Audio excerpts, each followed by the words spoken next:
Assalamualaikum warahmatullahi wabarakatuh. Untuk pertemuan kali ini, kita akan melanjutkan pembahasan pada pertemuan sebelumnya, yaitu masih di bab statistika dengan materi ukuran letak data. Jadi, ukuran letak itu mempelajari apa aja sih? Yang pertama ada kuartil, yang kedua ada desil, yang ketiga ada persentil. Yang pertama kita langsung masuk ke kuartil. Apa sih kuartil itu? Kuartil adalah sekumpulan data yang sudah diurutkan, dibagi menjadi 4 bagian yang sama. Jadi kuartil itu dibagi menjadi 3, ada kuartil bawah, kuartil tengah yang disebut median, kuartil 3 atau kuartil atas.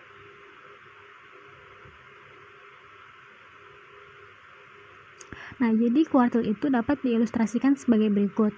Anggaplah bahwa ini adalah sebuah data. Dengan Q2 itu adalah nilai tengah median, dan Q1 ini adalah kuartil bawah, dan Q3 adalah kuartil atas. Jadi, jarak antara data minimal ke Q1, Q2, Q3, dan data maksimal itu sama. Contohnya, tentukan kuartil bawah, kuartil tengah, dan kuartil atas dari data berikut. Agar mempermudah, pertama-tama kita dapat mencari Q2, yaitu nilai tengah median. Nah, di sini Q2-nya adalah data yang ini, 12 dan 12. Jadinya 12 ditambah 12 dibagi 2 sama dengan 12. Sedangkan Q1-nya berada pada data 10 dan 11. Jadinya 10 ditambah 11 dibagi 2 sama dengan 10,5. Untuk Q3-nya berada di antara data 13 dan 14. Jadinya Q3 sama dengan 13 ditambah 14 dibagi 2 sama dengan 13,5. Selanjutnya untuk kuartil data berkelompok dengan rumus QI sama dengan TBI ditambah 1/4N dikurang F dibagi FI dikali K, dengan kelas kuartil ke I sama dengan 1/4N dan tepi bawah kelas yaitu batas kelas dikurang 0,5. Dengan keterangan sebagai berikut. TBI adalah tepi bawah kelas kuartil ke I, N adalah banyaknya data, F adalah frekuensi kumulatif sebelum kelas kuartil ke I, FI adalah frekuensi kelas kuartil ke I, dan K adalah panjang kelas. Nah, berikut ada contoh soal. Diketahui data berat badan sebagai berikut. Lalu, kita pertama-tama dapat mencari kelas kuartil ke I-nya dulu. Nah, kelas kuartil ke I adalah rumus 1/4N. Untuk kuartil ke-1, kita ganti I-nya dengan 1. Jadinya 1/4 dikali N dengan N-nya 20. 1/4 dikali 20 hasilnya adalah 5. Jadi untuk Q1 terdapat pada data kelima. Lalu kita lihat nih pada tabel frekuensinya. Data kelima itu ada di kelas yang mana? Nah, data kelima itu terdapat di antara kelas interval 48 sampai 50. Nah, lalu kita mencari tepi bawahnya dengan mengurangi batas bawah kelas dikurang 0,5, jadinya 47,5. Lalu 1/4N-nya adalah 5 dan F-nya adalah frekuensi kumulatif sebelum kelas kuartil, jadinya frekuensi kumulatif sebelum kelas kuartil yaitu 2 karena kelas kuartilnya terletak pada yang 48 sampai 50.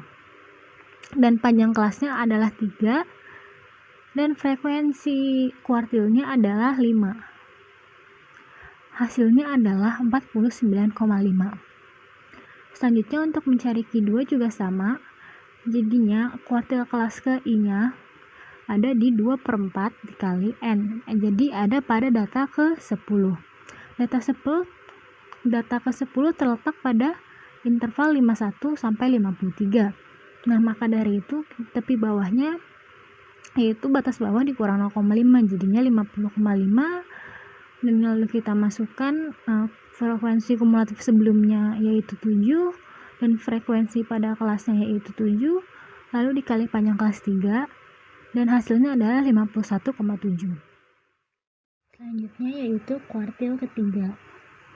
Nah, pertama-tama kita mencari dulu kelas kuartil ke I-nya. Karena ini kuartil ketiga, jadinya I-nya kita masukkan 3, jadinya 3/4 dikali N-nya itu 15.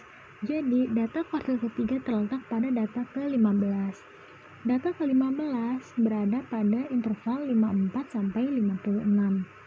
Nah, lalu kita masukkan nih batas bawah dikurang 0,5.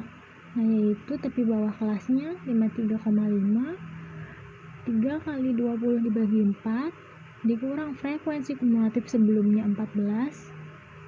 Nah, dan frekuensi kelas kuartilnya yaitu 4, dan dikali panjang kelasnya 3, hasilnya adalah 54,25. Selanjutnya yaitu ada desil. Desil adalah sekumpulan data yang sudah diurutkan dibagi menjadi 10 bagian yang sama. Nah, jadi desil ini adalah perluasan dari kuartil. Nah, kalau kuartil tadi itu hanya dibagi 4, sedangkan desil itu datanya dibagi menjadi 10 bagian yang sama. Nah, rumus desil adalah sama seperti kuartil, hanya saja dia I-nya dibagi per 10 karena dibagi dengan 10 bagian. Dengan keterangannya TBI sama dengan tepi bawah kelas desil ke I, N adalah banyaknya data, F adalah frekuensi kumulatif sebelum kelas desil ke I, FP adalah frekuensi kelas desil, dan K adalah panjang kelas. Itu adalah contoh, tentukan nilai desil kelima dari data berikut. Nah, pertama-tama kita cari dulu kelas desil ke I-nya dengan I per 10 dikali N. Nah, I-nya itu adalah 5 karena merupakan desil kelima, 5 per 10 dikali N. Hasilnya adalah 10. Jadi desil kelima itu terletak pada data ke-10. Data ke-10 berada pada interval 51 sampai 53. Nah, lalu tepi bawahnya kita dapatkan yaitu 50,5 dan dikurang frekuensi kumulatif sebelum kelas desilnya, dan frekuensi kelas desilnya yaitu adalah 7. Jadi 50,5 ditambah 1,26 hasilnya 51,76. Jadi desil kelimanya hasilnya adalah 51,76. Selanjutnya ada persentil. Persentil ini adalah perluasan lagi dari desil, karena persentil adalah sekumpulan data yang sudah diurutkan dibagi menjadi 100 bagian yang sama. Rumusnya itu sama, hanya saja dia dibagi per 100. Nah, ini adalah contoh. Tentukan nilai persentil ke-80 dari data berikut. Nah, pertama-tama sama, kita mencari dulu kelas persentil ke I-nya, yaitu dengan I per 100 dikali N. I-nya adalah 80 dibagi 100 dikali N. Nah, jadinya persentilnya terletak pada data ke-16. Nah, data ke-16 itu terletak pada interval 54 sampai 56 dengan frekuensinya 4. Nah, lalu kita masukkan rumusnya dengan frekuensi kumulatif sebelumnya yaitu 14 dan frekuensi kelas persentilnya yaitu 4, dan tepi bawah kelas yaitu 53,5. Lalu kita dapatkan persentil ke-80 nya yaitu adalah 55. Selanjutnya ada latihan soal. Kalian bisa kerjakan untuk latihan soal kalian. Sekian pembahasan dari saya. Kurang lebihnya mohon maaf. Terima kasih. Wassalamualaikum warahmatullahi wabarakatuh.